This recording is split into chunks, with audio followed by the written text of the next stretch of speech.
유나가 초등학교에 입학하던 날, 벚꽃이 흩날리는 교문 앞에서 나는 처음으로 시간의 무게를 느꼈다. 12해 전, 나의 엄마가 내 어깨를 다독이던 것처럼 이제는 내가 유나의 작은 어깨를 토닥이고 있었다. 그 순간 문득 스쳐간 생각이 있었다. 그동안 나는 무엇을 했을까? 아이들을 키우는 10년이 넘는 시간 동안 디자이너였던 내 손은 크레파스 얼룩과 밀린 설거지로 점철되었다. 39이라는 나이가 무색하게도 거울 속 내 모습은 한때 붉은 립스틱을 바르고 도화지와 팔레트 사이를 종횡무진하던 그 윤지아가 아니었다. 나도 모르게 푸석해진 머리카락과 화장기 없는 얼굴, 정체성을 잃어버린 듯한 눈빛이 그 자리를 대신하고 있었다. 매일 아침 아이들을 학교에 보내고 집안일을 하고 저녁을 준비하는 일상. 도유는 늘 당신이 가장 힘들어라고 말했지만 그것이 내게 위로가 되지 못한 지 오래였다. 그 말 끝에는 항상 그래도 우리 아이들 위해서 라는 수식어가 따라붙었기 때문이다. 나는 그저 아이들의 엄마, 도윤의 아내라는 역할로만 존재하는 듯했다. 그날 저녁 마트 게시판에 붙은 작은 포스터가 내 시선을 사로잡았다. 반포 수채화 동호회 회원 모지르. 한때는 내 삶의 전부였던 붓과 물감이 떠올랐다. 대학 시절 밤새워 그림을 그리던 기억, 첫 전시회에서 느꼈던 설렘, 그리고 결혼 직후 접어버린 모든 꿈들. 수채화라. 나는 그 포스터를 손에 쥐고 집으로 향했다. 도윤에게 이야기하자 그는 예상외로 쉽게 고개를 끄덕였다. 취미생활 하나쯤은 있어야지. 그의 말에는 응원보다는 그저 그림이라는 가벼움이 묻어 있었다. 누군가에게는 인생이, 누군가에게는 취미일 뿐인 그 차이가 그때는 서운하게 느껴졌다. 첫 모임 날, 가슴이 터질 듯한 설렘을 안고 동호회실로 향했다. 오랜만에 꺼낸 낡은 화구통과 새로 산 스케치북은 마치 처음 학교에 가는 아이의 가방처럼 어색했다. 문을 열자 10여 명의 사람들이 각자의 자리에서 그림에 집중하고 있었다. 멀리서 들려오는 클래식 음악은 마치 오래전 나의 청춘을 불러내는 듯했다. 안녕하세요. 윤지아라고 합니다. 내 목소리가 미세하게 떨렸다. 10명 남짓한 회원들이 고개를 들었고 대표라는 안미라가 따뜻하게 맞아주었다. 그녀는 50살이 넘어 보였지만 또렷한 눈빛과 우아한 자태가 인상적이었다. 새 회원이 오시면 항상 이런 시간을 가져요. 먼저 서로의 작품을 감상하는 시간부터 가질게요. 미라의 안내로 나는 벽에 걸린 회원들의 작품을 둘러보기 시작했다. 대부분 풍경화나 정물화였다. 그러다 문득 한 그림 앞에서 발걸음이 멈췄다. 푸른색 계열로 그려진 인물화였는데 물감이 번지는 경계선마다 감정이 살아 숨쉬는 것 같았다. 그 그림은 마치 내 속에 잠들어 있던 감각을 깨우는 듯했다. 마음에 드세요? 조용한 목소리가 등 뒤에서 들려왔다. 뒤돌아보니 40살 정도로 보이는 남자가 서 있었다. 수수한 인상이었지만 그의 눈빛에는 특별한 무언가가 있었다.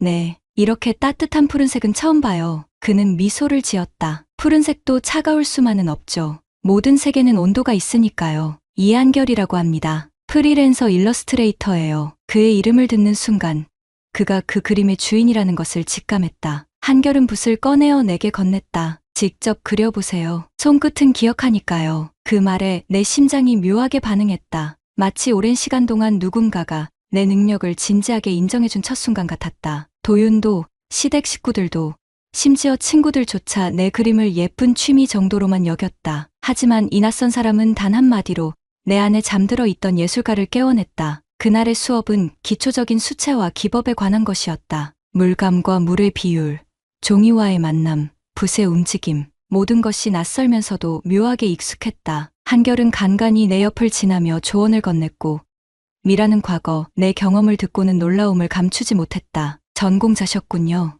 왜 그만두셨어요? 간단한 질문이었지만 대답은 복잡했다. 결혼, 출산, 육아, 그 모든 과정에서 내 꿈은 어디로 사라졌는지 방문으로 들어오는 바람에 날아가 버린 낙엽처럼 쉽게 흩어져 버렸다. 동호회를 마치고 집으로 향하는 발걸음이 유난히 가벼웠다. 마치 오랜 시간 내려놓았던 무거운 짐을 다시 짊어졌는데 그것이 짐이 아닌 날개였던 것처럼 그날 이후로 매주 수요일은 내 시간이 되었다. 도유는 가끔 그림이 그렇게 재미있어? 라고 물었고 나는 그저 미소로 답했다. 어떻게 설명할 수 있을까? 그곳에서 내가 다시 윤지아로 살아가고 있다는 것을. 집에 돌아와 처음으로 화장대 앞에 앉았다. 오래전 결혼식 때 선물 받았던 화장품 세트가 그대로 있었다. 립스틱 몇 개를 꺼내 손등에 발라보았다. 붉은색, 핑크색, 오렌지색, 각각의 색이 피부에 번지며 만들어내는 미묘한 차이들.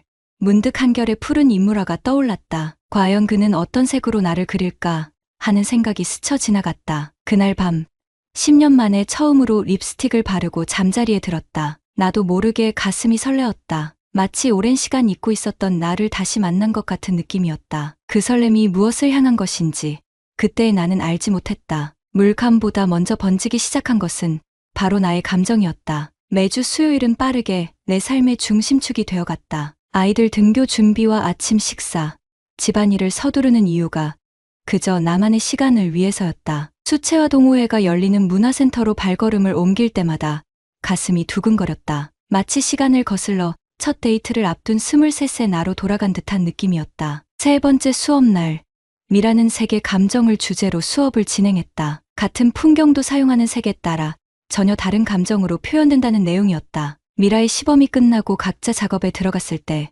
한결이 자연스럽게 내 옆자리에 앉았다. 그의 체온이 느껴질 듯 가까운 거리였다. 윤지아 씨는 어떤 감정으로 그리고 싶으세요? 단순한 질문이었지만 내 마음은 복잡했다. 12해 동안 나의 감정을 물어본 사람이 있었을까? 도윤은 늘 괜찮아? 라고 물었지만 그건 내 기분보다는 가사와 육아를 계속할 수 있는지에 대한 확인에 가까웠다. 한결은 내 눈빛에서 혼란을 읽었는지 붓을 들어 팔레트 위에서 색을 섞기 시작했다. 코발트 블루에 크림슨 레드를 한 방울 떨어뜨리고 다시 탁한 노란색을 섞었다. 그 과정을 지켜보는 것만으로도 마음이 차분해졌다. 가끔은 말로 표현하기 힘든 감정이 있어요. 그럴 때 붓이 대신 말해주죠. 그의 말에 고개를 끄덕였다. 오랜 시간 내 안에 갇혀있던 감정들, 허전함, 상실감, 그리움, 갈망, 이름 붙이기 어려운 그 모든 것들이 물감처럼 번지고 있었다. 화선지 위에 첩부 터치를 할 때 한결의 손이 살짝 내 손등 위를 스쳤다. 찰나의 접촉이었지만 온몸에 전율이 흘렀다. 그는 내 붓 움직임을 안내하듯 종이 위에서 함께 움직였고 그 과정에서 우리의 호흡이 묘하게 일치되었다. 물을 더 담아볼까요? 감정이 충분히 번져야 그의 목소리가 귓가에서 속삭이듯 들렸다. 물감이 번지듯 내 마음도 번지기 시작했다. 2시간의 수업이 눈 깜짝할 사이에 지나갔다. 그날 그린 그림은 푸른 바다와 붉은 노을이 만나는 해안가 풍경이었지만 내 마음속에는 다른 풍경이 그려지고 있었다. 집으로 돌아오는 길, 문득 도윤의 얼굴이 떠올랐다. 주말마다 아이들과 공원에 가고 명절이면 시부모님 댁에 먼저 도착해 준비하는 착한 남편. 그런 그가 내게 건네는 말은 항상 수고했어. 고마워. 애들 잘 부탁해였다. 사랑한다는 말도 아름답다는 말도 없었다. 한결이 내 그림을 보며 건넨 말이 귓가에 맴돌았다. 사람을 그리는 게 익숙한 건 아마 사랑을 알고 있어서일 거예요. 그 말이 왜 이렇게 마음을 흔드는지 알 수 없었다. 해석하기 나름인 말이었지만 내겐 마치 당신은 사랑받을 자격이 있다고 말하는 것처럼 느껴졌다. 집에 도착하자 예상대로 아이들은 배고프다며 치킨을 주문해달라고 조르고 있었다. 도윤은 노트북을 펼쳐놓고 업무 메일을 확인하느라 바빴다. 평범한 우리 집 풍경이었다. 그런데 오늘따라 마치 프레임 속 그림처럼 멀게 느껴졌다. 저녁 식사 후 도윤이 내 모습을 유심히 바라봤다. 오늘 뭔가 달라 보이네. 화장했어? 대수롭지 않게 던진 그의 질문에 심장이 뛰었다. 정말 화장을 한 것도 아니었다. 그저 립밤 대신 옅은 코럴색 립스틱을 바른 것뿐이었다. 그런데 도윤이 알아챈 것이다. 조금. 요즘 그림 그리다 보니까 색에 민감해진 것 같아. 그의 반응은 예상 밖이었다. 그래? 요즘 참 밝아 보여서 좋다. 그림 그리는 거 잘한 것 같아. 따뜻한 말이었지만 왠지 마음이 더 복잡해졌다. 도윤의 칭찬이 공허하게 느껴진 건 처음이었다. 그가 진정으로 나를 보고 있는 것일까? 아니면 더 편안해진 아내를 보는 것일까? 그날 밤 아이들이 잠든 후 몰래 스케치북을 꺼냈다. 동호회에서 배운 테크닉을 연습하려 했지만 연필은 마음대로 움직이지 않았다. 의식하지 않았는데도 종이 위에는 한 사람의 옆모습이 그려지고 있었다. 살짝 긴 앞머리, 조용히 웃을 때 눈가에 잡히는 주름, 항상 몸에 지니고 다니는 얇은 스케치북, 손가락으로 그림을 쓸어내리려다 멈췄다. 이건 단순한 연습이 아니었다. 내 무의식이 그린 한결의 모습이었다. 스케치북을 덮으며 깊은 한숨이 나왔다. 붓이 닿은 곳에서 번지는 색처럼 내 마음도 점점 경계를 잃어가고 있었다. 한 번도 손을 잡은 적도 아는 적도 없지만 그림 속에는 이미 모든 감정이 담겨 있었다. 도윤이 옆에서 뒤척이며 내 이름을 불렀다. 잠결에 나를 찾는 남편의 목소리에 죄책감이 밀려왔다. 스케치북을 서랍 깊숙이 넣고 침대로 향했다. 그날 밤 나는 도윤의 팔 안에 안겼지만 마음속에는 다른 그림이 그려지고 있었다. 말로 표현하지 않아도 붓이 닿는 감정은 이미 깊어져 있었다. 여름비가 내리던 수요일 오후, 문화센터 창가에 앉아 스케치를 하고 있었다. 빗방울이 유리창을 타고 흘러내리는 모습이 마치 내 마음 같았다. 맑은 듯 흐린 듯 명확한 형태 없이 그저 흘러가는 2달째 수채화 동호회에 다니면서 내 실력은 눈에 띄게 향상되었지만 그보다 더 빠르게 성장한 것은 내 안의 혼란이었다. 스케치북을 펼치니 최근 내가 그린 그림들이 시간순으로 놓여 있었다. 첫 페이지에 서툰 정물화부터 시작해 풍경, 건물, 그리고 점점 사람. 페이지를 넘길수록 한 얼굴이 반복적으로 등장했다. 처음에는 희미한 윤곽선으로, 나중에는 점점 또렷해지는 한결의 모습이었다. 창밖으로 시선을 돌렸다. 비를 피해 뛰어가는 사람들 사이로 한결이 우산을 든 채 건물로 들어오고 있었다. 그의 하얀 셔츠가 비에 살짝 젖어 반투명하게 몸에 달라붙은 모습에 시선을 떼지 못했다. 얼른 스케치북을 덮었다. 내 마음의 비밀이 그대로 드러난 것 같은 불안감이 밀려왔다. 한결은 머리를 털며 들어와 나를 발견하고는 미소를 지었다. 그 미소가 내 가슴 한구석을 적셨다. 우산을 접으며 내게 다가왔다. 윤지아 씨, 오늘도 일찍 오셨네요. 그의 말에 어색하게 웃으며 고개를 끄덕였다. 이제는 조금 익숙해진 심장의 떨림이 다시 시작되었다. 아무렇지 않은 듯 대화를 이어가려 노력했지만 다친 스케치북이 자꾸만 신경 쓰였다. 안에 담긴 내 마음의 비밀이 소리라도 낼 것 같았다. 수업이 시작되고 미라가 이번 시간의 주제를 발표했다. 그림 속에 담긴 감정 표현하기. 한 명씩 자신의 그림을 설명하는 시간이었다. 다른 회원들이 발표하는 동안 내 손은 스케치북을 꽉 움켜쥐고 있었다. 내 차례가 오면 무엇을 보여줘야 할지 고민이 되었다. 순서가 돌아와 떨리는 손으로 스케치북을 펼쳤다. 다행히 뒷장에 익명의 얼굴로 그려놓은 인물화가 있었다. 일부러 특정한 사람을 그린 것처럼 보이지 않게 그려둔 그림이었다. 하지만 미라의 날카로운 시선이 내 그림을 꿰뚫었다. 지아 씨, 이 그림은 특별해요. 선이 조심스러우면서도 확신에 차 있어요. 모델이 있었나요? 갑작스런 질문에 얼굴이 화끈거렸다. 고개를 가로저으며 대답했다. 상상 속 인물이라고. 하지만 미라의 표정은 그리 쉽게 속아 넘어가지 않았다. 그녀는 의미심장한 눈빛으로 한결을 잠깐 바라보았다가 다시 내게로 시선을 돌렸다. 그림에 감정이 묻으면 그림이 흐려져요. 그게 매력일 수도, 독일 수도 있어요. 미라의 말은 분명 단순한 조언이 아니었다. 그녀는 내 마음속을 읽은 듯했다. 얼굴이 뜨거워졌지만 그 순간 내 시선은 무의식 중에 한결을 찾고 있었다. 그는 내 그림을 유심히 바라보다가 눈이 마주치자 부드러운 미소를 지었다. 수업이 끝난 후 미라가 나를 따로 불렀다. 다른 회원들이 모두 나가고 나서야 그녀는 조용히 말을 꺼냈다. 내가 참견하는 것 같아 미안해요. 하지만 한결 씨와 조심했으면 해요. 가슴이 철렁 내려앉았다. 그렇게 티가 났을까? 아니면 그녀의 직감이 너무 예리한 걸까? 그 남자, 예전에도 비슷한 일이 있었어요. 감정이 그림을 만들기도 망치기도 해요. 미라의 경고는 분명했지만 그 의미는 모호했다. 궁금증이 일었지만 더 물어볼 용기가 나지 않았다. 다만 한결에게도 내게와 같은 감정의 변화가 있었다는 암시로 들렸다. 집으로 돌아오는 길, 버스 창문에 비친 내 모습이 낯설게 느껴졌다. 2달 전 이맘때의 나라면 지금의 감정을 결코 이해하지 못했을 것이다. 착한 아내, 헌신적인 엄마, 그리고 자신의 욕망을 철저히 억눌러온 여자. 그런 내가 이제는 다른 남자를 떠올리며 심장이 뛰는 자신을 마주하고 있었다. 현관문을 열자 도윤이 일찍 퇴근한 모양이었다. 소파에 앉아 야구 중계를 보고 있는 그의 옆모습이 눈에 들어왔다. 12회를 함께한 남편이었지만 그날따라 유난히 낯설게 느껴졌다. 왔어? 오늘은 일찍 끝났네. 도윤의 말에 무심코 대답하며 가방에서 스케치북을 꺼내려다 멈칫했다. 이대로 가방을 들고 방으로 들어가야 할까? 혹시 도윤이 내 스케치북을 본다면? 이런 생각을 하는 내가 낯설었다. 결혼 생활 내내 도윤에게 숨긴 것이 없었는데 결국 스케치북을 가방 안에 그대로 둔 채 주방으로 향했다. 저녁 준비를 하며 문득 깨달았다. 나 지금 뭐 하고 있는 거지? 이제야 비로소 내 상황을 객관적으로 보게 되었다. 물리적인 분류는 아니었지만 마음이 이미 다른 곳에 가 있었다. 그것은 분명 배신이었다. 그날 밤 아이들이 잠든 후 화장실에 틀어박혀 오랫동안 거울 속 내 모습을 바라봤다. 눈에는 이전에 없던 생기가 돌았다. 2달 전과 달라진 것은 화장이나 머리 스타일이 아니었다. 내면에서 피어오른 감정이 표정을 변화시키고 있었다. 가슴 속에서는 죄책감과 설렘이 교차했다. 침대에 누워 천장을 바라보며 생각했다. 내일은 수채화 수업에 가지 말아야 할까? 한결을 멀리해야 할까?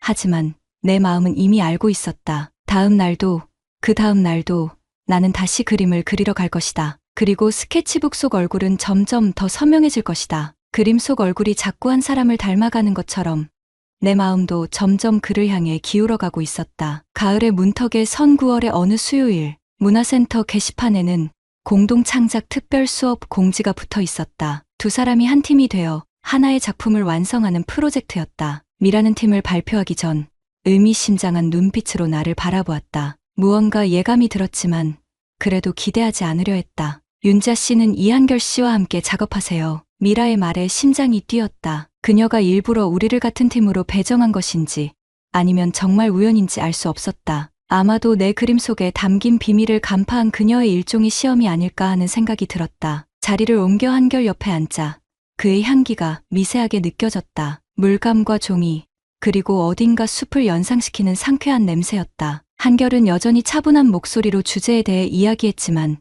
나는 그의 말보다 그의 손끝에 더 집중하고 있었다. 스케치북 위에서 연필을 굴리는 그의 손가락은 마치 춤을 추는 것 같았다. 지아 씨는 어떤 주제가 좋을까요? 그의 질문에 대답하기 위해 몸을 기울였다. 어깨가 살짝 부딪혔다. 작은 접촉이었지만 온몸에 전류가 흐르는 듯했다. 얼른 몸을 바로 세우며 공책만 바라봤다.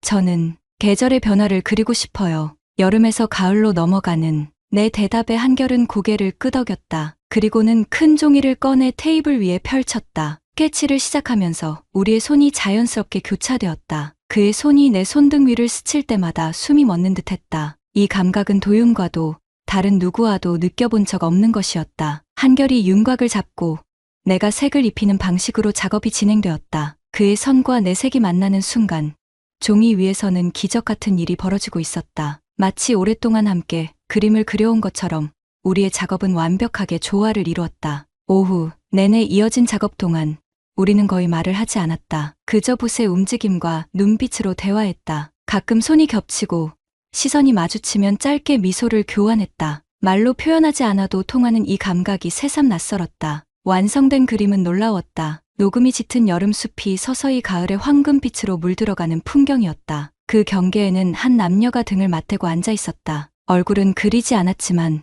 그 실루엣이 우리를 닮아 있다는 것을 나만 알고 있었다. 아름다워요. 한결의 말에 고개를 들었다. 그의 시선은 그림이 아닌 나를 향하고 있었다. 얼굴이 뜨거워지는 것을 느끼며 시선을 돌렸다. 그 순간 한결의 손이 내 손 위에 살며시 놓였다. 붓을 잡은 손 위로 겹쳐진 그의 손은 따뜻했다. 지금 이 감정, 틀린 걸까요? 내 목소리는 떨리고 있었다. 질문을 던지고 나서야 내가 무슨 말을 했는지 깨달았다. 그동안 마음속으로만 되뇌던 생각이 불현듯 입 밖으로 튀어나온 것이다. 한결은 대답하지 않았다. 그저 내 손을 부드럽게 쥐었다가 놓았다. 그의 침묵은 어떤 말보다 깊은 대답이었다. 우리 둘 다 이 감정이 가야 할 곳을 알고 있었다. 그곳은 분명 금지된 영역이었다. 수업이 끝난 후 더 이상 할 말이 없어진 우리는 무거운 침묵 속에서 각자의 짐을 챙겼다. 한결이 내 스케치북을 건네주며 말했다. 내일 전시회 있는데 혹시 시간 되시면 초대장을 건네받으며 고개를 끄덕였다. 머릿속에서는 이미 핑계를 준비하고 있었다.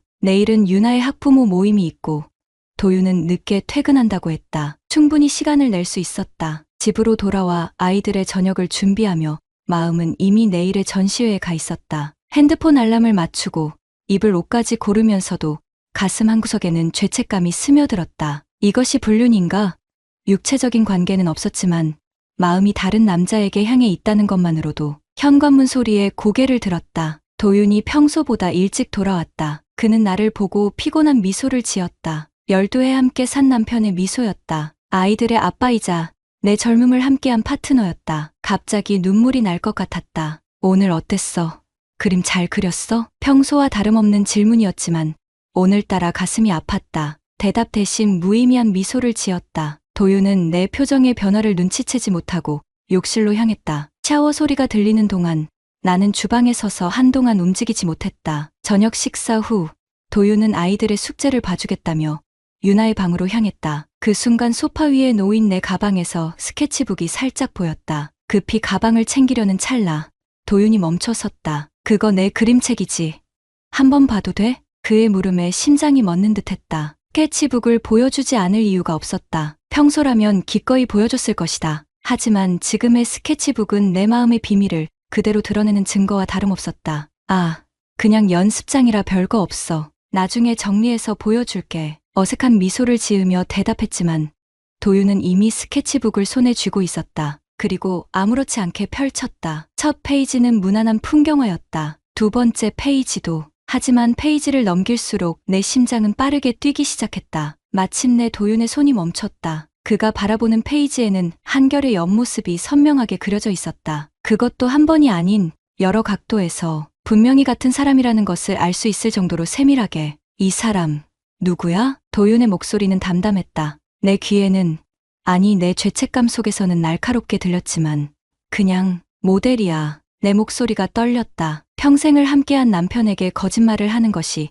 이렇게 어려울 줄 몰랐다. 도윤은 페이지를 더 넘겼다. 모든 페이지에서 반복되는 그 얼굴. 때로는 미소 짓고 때로는 생각에 잠긴 모습으로. 분명한 것은 그 모든 그림이 애정 어린 눈길로 그려졌다는 점이었다. 동호회에서 만난 사람이야. 그냥 특별히 인상적이어서 말을 이을 수 없었다. 도윤은 천천히 스케치북을 덮었다. 그의 눈에서 무언가가 꺼져가는 것을 보았다. 그는 말없이 스케치북을 소파 위에 놓고 아이들 방으로 향했다. 그날 밤 우리는 아무 말도 하지 않았다. 도윤은 평소보다 일찍 잠자리에 들었고 나는 거실 소파에 앉아 밤을 지새웠다. 감정은 정말 눈보다 손이 먼저 알았다. 내 손이 그려낸 그림들은 이미 내 마음의 방황을 모두 알고 있었던 것이다. 아침이 밝았을 때 도윤은 이미 출근한 뒤였다. 평소라면 다녀올게라는 인사를 하고 가는 그였지만 오늘은 그 말도 없이 떠났다. 테이블 위에는 메모지 하나만이 덩그러니 놓여 있었다. 오늘은 늦게 들어갈 것 같아. 아이들 저녁 챙겨줘. 간결한 글씨체는 평소와 다름없었지만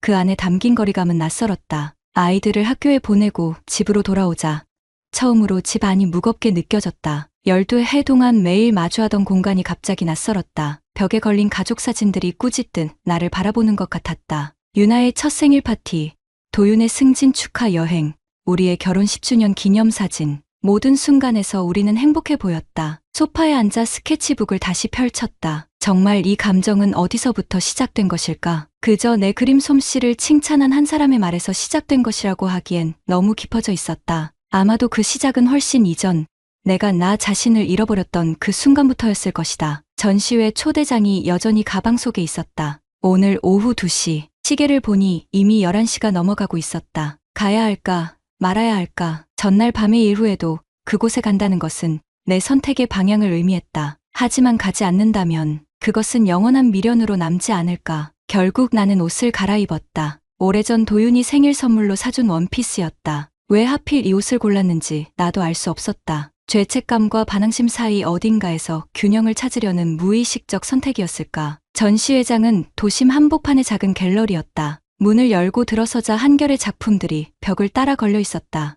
이전에 본 적 없는 그의 작품들이었다. 대부분 인물화였는데 그 안에는 깊은 감정이 담겨 있었다. 사람들 사이로 그를 찾았지만 보이지 않았다. 마지막 전시실로 들어서는 순간 숨이 멎는 듯했다. 정면 벽에 걸린 큰 그림 속에는 내가 있었다. 수채화 동호회에서 그림을 그리고 있는 내 모습이었다. 햇살이 비치는 창가에 앉아붓을 든 뒷모습이었지만 확실히 나였다. 물감이 번진 듯한 효과로 인해 얼굴은 희미했지만 그 안에서도 미소 짓고 있는 내 표정이 느껴졌다. 작품 제목은 돌아온 빛이었다. 그림 옆에 작은 설명문이 있었다. 잃어버린 줄 알았던 빛이 다시 찾아온 순간 마음이 복잡해졌다. 기쁨과 슬픔, 설렘과 죄책감이 한데 뒤엉켰다. 그림 속에서 나는 행복해 보였다. 오랜만에 찾은 진정한 기쁨이 그대로 표현되어 있었다. 하지만 그 행복이 내 가정에서 오지 않았다는 사실이 가슴을 찢었다. 등 뒤에서 익숙한 기척이 느껴졌다. 돌아보니 한결이 서 있었다. 그의 눈빛은 복잡했다. 기쁨과 불안,